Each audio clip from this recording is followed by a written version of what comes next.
Hey guys, welcome back to another tech tip and guide video. In today's video, I'll show you how you can create a Genshin Impact account.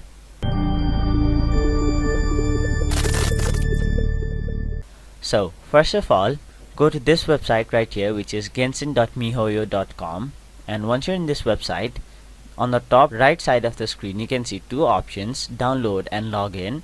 Click on the option login and then click on register now. And once you've done that, enter your email address, and once you've entered your email, click on send code, and then it will send a verification code to your email. So check your mail and enter the code. And once you've entered the code, create a password for your account and confirm it.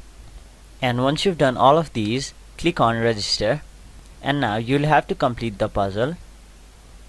And as soon as you've done that, your verification will be successful, and once you click return to login and enter your email and password which you've just created, click login.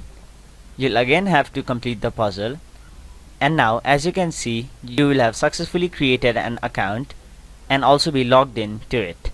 So that is it for this video. Hope this video was helpful to you guys, and if it was, please make sure to like this video and subscribe to our channel for more informational and helpful videos like these.